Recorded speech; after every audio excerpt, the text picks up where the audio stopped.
जैसे अब उपहार ट्रेजेडी पर ट्रायल बाय फायर बना है, 25 साल तक उसको झुठलाते रहे उसके जो ओनर्स थे, तो इसका मतलब क्या वो हुआ ही नहीं अपने आप? वो तो आप बिलीव करना चाहते हैं बिकॉज उसकी डॉक्यूमेंट्री फुटेज है कि आग लगी हुई है, लोग भाग रहे हैं, हम सब at least I was there et cetera. So sometime हम क्या चाहते हैं is not important. Our job as filmmakers and artists is to show to the world this has happened. That's all.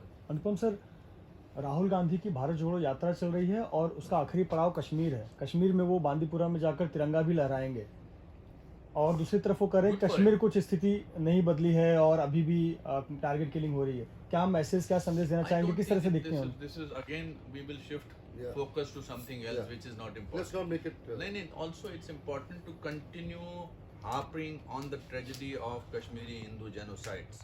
I will not talk about anybody else and let the person hijack about what we are talking about. We have done that for 33 years, not anymore.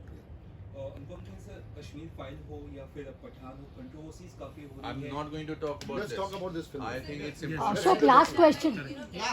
Ashok,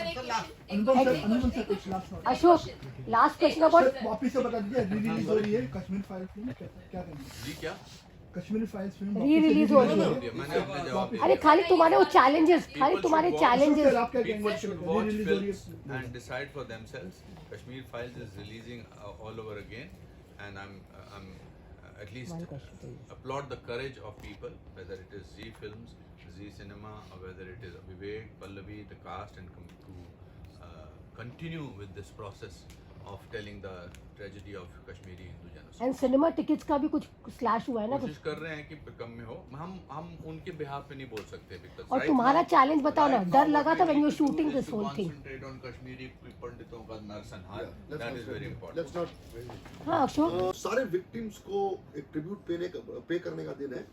और अनुपम जी जो हैं वो मेरी इस पूरी journey में, मेरी इस पूरी लड़ाई में, हमारी सारे जो फेजेस हैं उसमें खेर साहब हमारे साथ रहे. और चूँकि खेर साहब खुद भी कश्मीरी हैं और कश्मीरी पंडित हैं, तो इस पूरी त्रासदी को, इस पूरे जेनोसाइड को, इस पूरी एथनिक क्लींजिंग को हमने दोनों ने, हम सबों ने खुद सहा है, खुद फेस किया है और खुद इसको लड़ने, हम खुद इसको लड़े हैं और लोगों के सामने हमने चीज़ों को लाने की कोशिश की है. तो इस फिल्म के द्वारा मैं उन सारे लोगों को ये रिक्वेस्ट करना चाहूँगा कि जो इस फिल्म को देख के जो हमारी एक्चुअल त्रासदी है, जो फिल्मों में दिखाई भी गई, और जो लोगों ने, जिन लोगों ने ये कहा कि ये गलत है, ये हुआ ही नहीं है, ये झूठ है, तो मुझे लगता है कि उन सारे लोगों के लिए ये फिल्म, मेरी डॉक्यूमेंट्री फिल्म जो रियल है, ये उनके लिए जवाब है. और मुझे इस बात का यकीन है कि आपके द्वारा, मीडिया के द्वारा जितने भी लोग इस डॉक्यूमेंट्री को देखें, अपने आप में इस पूरी त्रासदी को फील करें, अपने इस जेनोसाइड को, इस एथनिक क्लींजिंग को, ट्रेजेडी को फील करें. क्योंकि हमारे हिसाब से, कश्मीरी पंडितों के हिसाब से, ये दुनिया के सबसे बड़ी ह्यूमन ट्रेजेडी है. इससे बड़ी ह्यूमन ट्रेजेडी हो ही नहीं सकती. क्योंकि हमारा कसूर नहीं कोई, हम माइनॉरिटी कम्युनिटी में थे, हम पढ़े लिखे लोग थे, हमने कभी बंदूक नहीं उठाई, हम नॉन वायलेंस में बिलीव करने वाले लोग हैं, हम गांधी जी के फिलॉसफी में बिलीव करने वाले लोग हैं, और हम आज अपने ही कंट्री में, अपने ही देश में रिफ्यूजी बन के रह गए हैं. तो हम फिल्म शुरू करेंगे. उससे पहले मैं खेर साहब से रिक्वेस्ट करूंगा कि प्लीज़ खेर साहब, your experiences to the people. Ashok ji को मैं बहुत सारे साल जब से बॉम्बे आया हूँ तब से जानता हूँ, और इनकी पहली डॉक्यूमेंट्री भी जो and the world remain silent, वो मैंने देखी थी. तब इन्होंने बहुत सारे शॉट नहीं डाले थे, शायद दुनिया को शॉक नहीं करना चाहते थे, और अब इन्होंने बहुत सारे वो शॉट्स डाले हैं कश्मीरी पंडितों का नरसंहार में. ध्येय जो है, जो इन्होंने अशोक जी ने बोल दिया है, ध्येय यही है कि कुछ जख्मों को खुला रखना ज़रूरी है. वो पर्सनल लेवल पर ज़ख्म हो या कम्युनिटी के लेवल पर ज़ख्म हो या इंसानियत के नाम पर ज़ख्म है, क्योंकि कुछ लोग उसको ढकने की कोशिश करते हैं झूठ से और अलग अलग उससे. जब डॉक्यूमेंट्री बनती है तो डॉक्यूमेंट्री रियल फुटेज की होती है, रियल जगह की होती है. आपको आप अगर कुछ पुरानी डॉक्यूमेंट्रीज देखें, चाहे वो हमारे देश की आज़ादी की डॉक्यूमेंट्री हैं, गांधी जी दांडी मार्च पे जा रहे हैं, या पुरानी जो ब्लैक एंड वाइट की डॉक्यूमेंट्री हैं, उसमें आपको यकीन होता है बिकॉज वो they are taken. We will keep this this genocide alive, because इसको इसलिए अलाइव रखना है ताकि ये बाकी दुनिया के किसी और इलाके में इस तरह का जेनोसाइड ना हो। दुनिया के किसी और इलाके में, हिंदुस्तान में तो हो ना ही हो, पर दुनिया में कहीं भी जहाँ पर अमन प्रस्त लोग रहते हैं उनके साथ इस तरह का ना हो।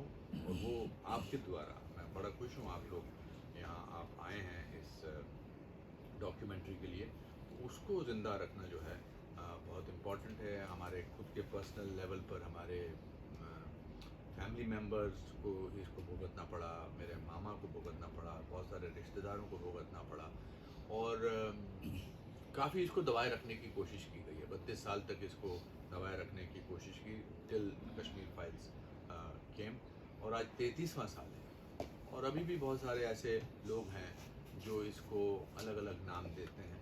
तो अगर तो सच तो मुझे लगता है कि वैसा है कि वो कभी ना कभी बाहर आता रहता है, और जो सच जिनको झूठ बोलना होता है उनको ज़िंदगी भर झूठ बोलना रहता है।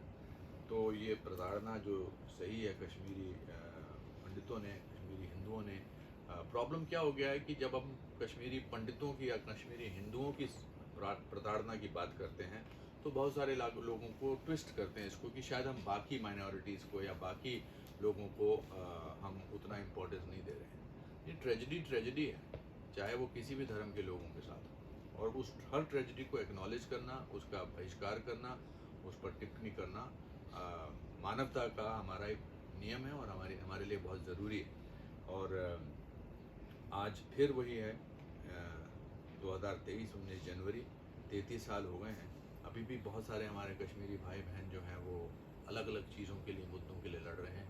अभी भी बहुत सारे लोगों को, और टेररिज्म का जो असर है कश्मीर पे हुआ है वो हर जाति पर हुआ है, हर लोगों पर हुआ है। And I am sure this film will bring the truth. And Ashok has been always a great advocate of any unjust anywhere in the world, not only about Kashmiri Pandit. That's the biggest quality Mr. Ashok Pandit has, कि कहीं भी, और ये जिनसे इनके अच्छे संबंध होते हैं, अगर उन्होंने भी कोई गलत काम किया होता तो उनको भी ये पॉइंट आउट करते हैं, चाहे वो एक्टिविज़म हो गार्डन्स को लेकर, चाहे वो ग्रीन रेवोल्यूशन को लेकर हो, चाहे वो जुहू की सफाई हो, चाहे वो जुहू में हम या जुहू अंधेरी एरिया में हम अच्छी सांसें ले सके। ये शख्स जो है हर एक के साथ कंधे से कंधा मिलाकर हमेशा खड़ा रहता है, जिसको इस बात का कोई वो नहीं है कि मैं पॉपुलर रहना चाहिए, क्योंकि हमारे प्रोफेशन में हम पॉपुलर रहना चाहते हैं सबके साथ, पर अब इनका ऐसा इन्होंने कर लिया कि अनपॉपुलर लोगों के साथ भी पॉपुलर है। तो which is a great quality. ऐसा इंसान बहुत कम होता है, and we are happy that somebody like him is our friend, is my brother, and I always feel that कोई नहीं होगा तो ये तो साथ में खड़ा ही होगा। तो इसलिए I wish him good luck Ashok ji, और ऐसे ही करते रहिए आप काम बस। और हम क्या कर सकते हैं, हम तो बोल ही सकते हैं, अच्छी बातें ही बोल सकते हैं, और दिल से बोलते हैं, क्योंकि मेरे दादाजी ने कहा था कि भीगा हुआ आदमी बारिश से नहीं डरता। जब मैं यहाँ पर स्ट्रगल कर रहा था और मुझे काम नहीं मिल रहा था, तो मैं रेलवे प्लेटफॉर्म पे सोया था कुछ 27 दिन बैंड्रा ईस्ट में। तो मैंने उनको एक ख़त लिखा था, diverting but it's important to tell कि क्यों हम शायद बेबाक तरीके से बात करते हैं। तो मैंने उनको ख़त लिखा था कि दादाजी वो कश्मीर में रहते थे, मैंने कहा मैं कहाँ यहाँ फंस गया हूँ, मैं रेलवे प्लेटफॉर्म पे रह रहा हूँ, पढ़ा लिखा एक्टर हूँ, मैं गोल्ड मेडलिस्ट हूँ, और मुझे यहाँ रेलवे स्टेशन पे रहना पड़ रहा है, और 1:30-2 बजे सोना पड़ता है और 4:45 बजे उठना पड़ता है, बिकॉज ट्रेनें शुरू हो जाती हैं, ट्रेनें बंद होती हैं। तो उन्होंने मुझे एक ख़त लिखा था, अभी भी याद है। तो उन्होंने लिखा था कि बेटा तू रुक जा वहाँ पर, तू 1.5 साल से वहाँ पर है, तेरे माँ बाप ने बहुत मेहनत की है तुझे यहाँ तक पहुँचाने की, और एक बात याद रख, भीगा हुआ आदमी बारिश से नहीं डरता। That line changed my life. और अब हम जब भी कोई मुझे लगता है कि हमारे खिलाफ या हमारे ऐसी बात तो होती है, तो सीधा दादाजी का डायलॉग चलता है कि भीगा हुआ आदमी बारिश से नहीं डरता। इसलिए so thank you very much for coming. मुझे जाना होगा, अगर आपका कोई सवाल है उससे पहले तो आप मुझसे पूछ सकते हैं। सर कश्मीर फाइल फिल्म फिर से रिलीज हो रही है आज, जी। इस बारे में ज़रा। I think it's very symbolic of the producer and the director Vivek ji और पल्लवी जी और Abhishek Agarwal and the cast and crew कि पहली बार तो ऐसा एक साल के अंदर एक बार 2 बार ये फिल्म रिलीज होना बहुत बड़ी बात है। ये देखिए, आप उन जख्मों को तो भर नहीं सकते जो आज से 33 साल पहले हुए हैं, लेकिन कभी कभी कोई ऐसे कंधे पे हाथ रख देता है तो ये दूसरी बार रिलीज होना भी जो है ये उसी बात की निशानी है। आज बहुत सारे लोग हमको ये भी बोलते हैं, अरे आपने अब इनके लिए क्या किया। चलो, कश्मीर फाइल ने एक चीज़ तो की कि ये दुनिया में ये जग जाहिर कर दिया कि ये ट्रेजेडी हुई थी, तो आज ये रिलीज हुई है। It's a symbolic thing. अब वो जो लोग हैं वो कुछ लोग ऐसे भी कहेंगे, लिखा सेकंड टाइम रिलीज कर दी, इसके तो कोई कलेक्शन नहीं हुआ। तो जो लोग होते हैं उनको ज़िंदगी भर रोना ही होता है। कुछ लोग होते हैं डूअर्स एंड कुछ लोग होते हैं क्रिटिसाइजर्स। हम डूअर्स हैं और जो क्रिटिसाइजर्स हैं उनको करने। सर 33 साल में कश्मीर में क्या बदला?